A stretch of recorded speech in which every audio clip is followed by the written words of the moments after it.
Hello नमस्कार दोस्तों, स्वागत है आप सभी का राइज स्टडी क्लासेस में। तो हमारे सीसीएस यूनिवर्सिटी के बीए फर्स्ट ईयर के सेकंड सेम के राजनीतिक विज्ञान के बारे में पढ़ेंगे।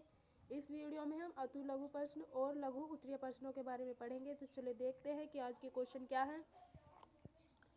राजनीतिक शास्त्र का जनक किसे कहा जाता है? तो राजनीतिक शास्त्र का जनक अरस्तु को कहा जाता है। अगला क्वेश्चन है, राजनीतिक विज्ञान शक्ति का विज्ञान किसने कहा? तो राजनीतिक विज्ञान को शक्ति का विज्ञान कैटलिन का है। अगला क्वेश्चन है, राजनीतिक से क्या अभिप्राय है? राजनीतिक से अभिप्राय उस विषय से है जिसमें सत्ता के लिए संघर्षों का अध्ययन होता है, यानी जिसमें सत्ता के लिए संघर्षों का अध्ययन होता है उसे क्या कहते हैं? राजनीतिक विज्ञान कहते हैं। अगला शब्द है, राजनीतिक विज्ञान की एक परिभाषा दीजिए। तो गेटिल के अनुसार राजनीतिक विज्ञान राज्य का विज्ञान कहा जा सकता है। यह राज्य के भूतकालीन स्वरूप की ऐतिहासिक खोज, उसके वर्तमान स्वरूप की विश्लेषणात्मक व्याख्या और आदर्श के स्वरूप की राजनीतिक नैतिक विवेचना है।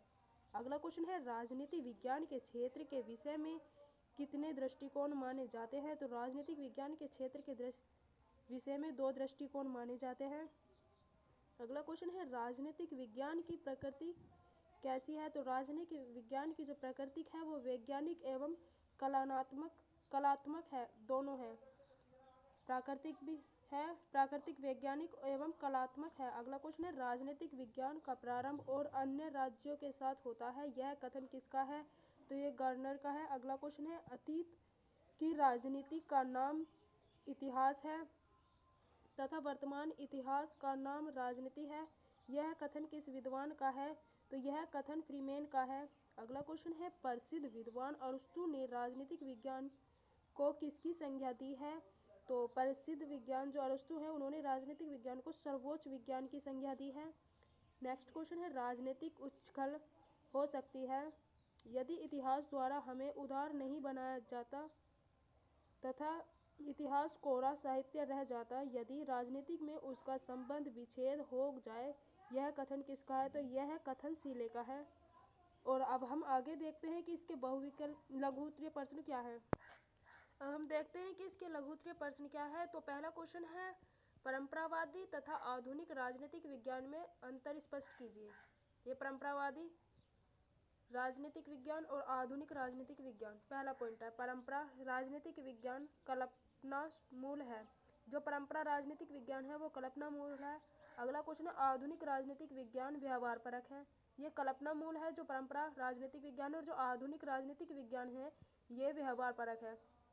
अगला पॉइंट है, इसमें विचारक राजनीति को राज्य एवं सरकार के अध्ययन का विज्ञान माना जाता है। जो परंपरा राजनीतिक विज्ञान है इसे क्या माना जाता है? राज्य एवं सरकार के अध्ययन का विज्ञान। और इसमें राजनीतिक विज्ञान की विषय वस्तु राज्य नहीं वरन व्यक्ति का राजनीतिक व्यवहार है, और इसमें राज्य को इसका अध्ययन नहीं बल्कि व्यक्ति का राजनीतिक व्यवहार माना जाता है। अगला क्वेश्चन है, परंपरावादी राजनीतिक विज्ञान में राज्य का सर्वकालिक अर्थात राज्य के भूत वर्तमान व भविष्य का अध्ययन किया जाता है, जबकि इसमें आधुनिक व्यवहारवादी राजनीतिक में वैज्ञानिक संस्थाओं का नहीं अपितु प्रक्रियाओं का अध्ययन करते हैं। नेक्स्ट पॉइंट है, परंपरागत राजनीतिक शास्त्रियों ने राज्य से संबंधित अनेक विषयों को छोड़ दिया है और आधुनिक राजनीतिक शास्त्रियों ने राज्य से संबंधित अधिक से अधिक विषयों का अध्ययन किया है। नेक्स्ट पॉइंट है, परंपरा राजनीतिक विज्ञान की प्रवृत्ति दार्शनिक है और आधुनिक राजनीतिक विज्ञान की जो प्रकृति है वो वैज्ञानिक है। अगला पॉइंट है, परंपरागत राजनीतिक वैज्ञानिक राजनीतिक विज्ञान को केवल शिष्टाचारवश ही विज्ञान मानते हैं। आधुनिक राजनीतिक विज्ञान को पूर्ण विज्ञान बनाने के पक्ष में है। और अब हम अगला क्वेश्चन देखते हैं कि आधुनिक राजनीतिक विज्ञान की विशेषता को संक्षेप में उल्लेख कीजिए। इसके पॉइंट है, पहला पॉइंट है वैज्ञानिकता। तो आधुनिक राजनीतिक शास्त्री अपने अध्ययन को अधिक वैज्ञानिक बनाना चाहते हैं। वे राजनीतिक घटनाओं तथा तथ्यों को वैज्ञानिकता की कसौटी पर कसकर उसकी जांच करते हैं, नई नई तकनीकों के द्वारा राजनीतिक क्षेत्र में प्रयोग करते हैं। अगला क्वेश्चन है, नवीन शब्दावली का विकास। आधुनिक राजनीतिक से संबंध वैज्ञानिक पूर्णतः नई नई शब्दावली और अवधारणाओं का प्रयोग करने लगे हैं। वे ऐसी शब्दावली का प्रयोग करते हैं जिसकी अवधारणा स्पष्ट निश्चित अर्थ वाली होती है। नेक्स्ट पॉइंट है सिद्धांत तथा शोध के घनिष्ठ संबंध। तो वैज्ञानिक पद्धति के प्रयोग द्वारा आधुनिक विद्वान सामान्यीकरण, व्याख्या एवं सिद्धांतों के निर्माण में व्यस्त रहते हैं। वैज्ञानिक राजनीतिक तथ्यों तथा घटनाओं से संबंध में खोज एवं विश्लेषण करते हैं। नेक्स्ट पॉइंट है यथार्थवादी एवं तथ्यपरक अध्ययनों पर बल। तो आधुनिक राजनीतिक वैज्ञानिक यथार्थवादी व तथ्यपरक अध्ययनों पर विशेष बल देते हैं। ब्राइस ने अपनी पुस्तक मॉडर्न डेमोक्रेसी में व्यक्त किया है, सबसे अधिक आवश्यक है तथ्य। अगला पॉइंट है मूल्य निरपेक्ष अध्ययन। तो आधुनिक राजनीतिक विज्ञान मूल निरपेक्ष अध्ययन पर बल देते हैं। ये मानवीय मूल्य, नैतिक न्याय आदि को कोई स्थान प्रदान नहीं करते और न ही उन्हें महत्व देते हैं। और लास्ट पॉइंट है अंत अनुशासनात्मक दृष्टिकोण।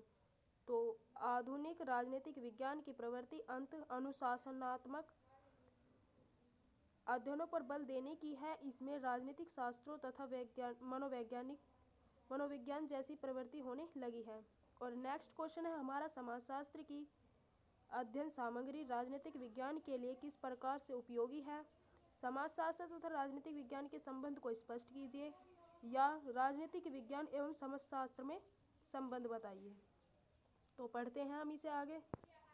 इस क्वेश्चन का आंसर है यदि हम राज्य की उत्पत्ति के विकासवादी सिद्धांत पर दृष्टि डालें तो यह पूर्ण रूप से स्पष्ट हो जाता है कि राज्य का जन्म समाज से हुआ है। राज्य का जन्म किससे हुआ? समाज से हुआ है।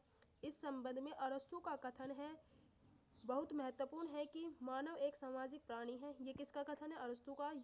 अतः सामाजिक घटनाओं तथा गतिविधियों का प्रभाव राजनीतिक प्रतिक्रियाओं पर पड़ना स्वाभाविक है। ऐसे प्रभावों का अध्ययन करने के लिए राजनीतिक विज्ञान को समाजशास्त्र की अध्ययन सामग्री की आवश्यकता होती है। राज्य रूपी संस्था की उत्पत्ति संबंधों में जो तथ्य समाजशास्त्र प्रतिपादित करता है, राजनीतिक विज्ञान में उनका महत्वपूर्ण स्थान है। समाज की विभिन्न संस्थाएं जैसे परिवार, कुल, कबीले, जाति, वर्ग, संप्रदायों, यूनियनों और सिंडिकेटों, पंचायतों आदि का राजनीतिक अध्ययन के क्षेत्र में महत्वपूर्ण योगदान है। वर्तमान समय में समाजशास्त्र के विभिन्न विषयों जैसे जाति, शक्ति, सत्ता, अभिजन, पंचायती राज, समुदाय समूह, नागरीकरण, आधुनिकरण, संस्कृत आदि का अध्ययन राजनीतिक विज्ञान विषय के अंतर्गत किया जाता है। अतः विश्व के अनेक विश्वविद्यालयों के पाठ्यक्रमों में राजनीतिक समाजशास्त्र नामक विषय का अध्यापन किया जा सकता है। प्रोफेसर केटलिन के शब्दों में राजनीतिक विज्ञान तथा समाजशास्त्र अखंड हैं और वास्तव में एक ही तस्वीर के दो पहलू हैं। अगला क्वेश्चन है राजनीतिक विज्ञान तथा नीति शास्त्र के मध्य अंतर को स्पष्ट कीजिए। पहले हमने पढ़ा था राजनीतिक विज्ञान एवं समाजशास्त्र और अब हम पढ़ेंगे राजनीतिक विज्ञान एवं नीति शास्त्र के मध्य अंतर। राजनीतिक शास्त्र में विद्वान राजनीतिक विज्ञान तथा नीति शास्त्र में एक दूसरे के पूरक विषयों के रूप में प्रस्तुत करते हैं, परंतु इन दोनों में महत्वपूर्ण अंतर भी है। राजनीतिक विज्ञान का क्षेत्र मात्र राजनीतिक गतिविधियां तथा प्रतिक्रियाओं से संबंधित होता है तथा इसके अध्ययन के लिए वैज्ञानिक अध्ययन पद्धतियों तथा तुलनात्मक ऐतिहासिक विश्लेषणों एवं पर्यवेक्षणात्मक आदि का प्रयोग किया जाता है। किसमें? राजनीतिक शास्त्र में। और नीति शास्त्र विषय दार्शनिक अध्ययन पद्धति पर आधारित वह विषय है जो मानव जीवन के आध्यात्मिक पक्ष का अध्ययन करता है।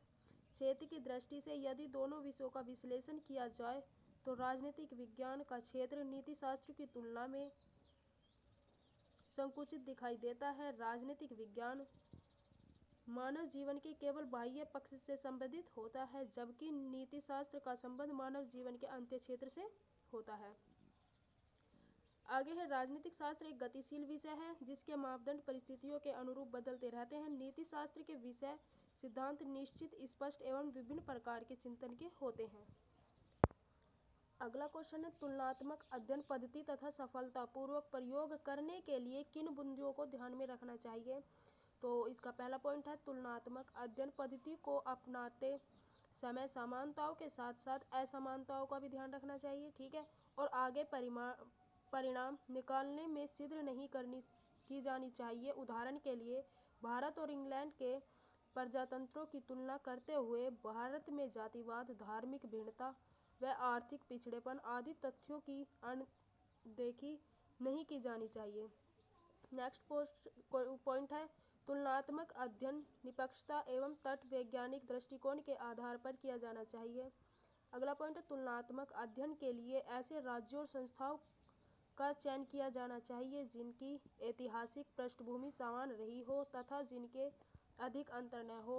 अध्ययनकर्ता को मानव स्वभाव एवं समय विशेष की सामाजिक, आर्थिक और राजनीतिक परिस्थितियों का ध्यान में रखना चाहिए, क्योंकि किन्हीं विशेष संस्थाओं का स्वरूप और सफलता इन पर ही निर्भर करती है।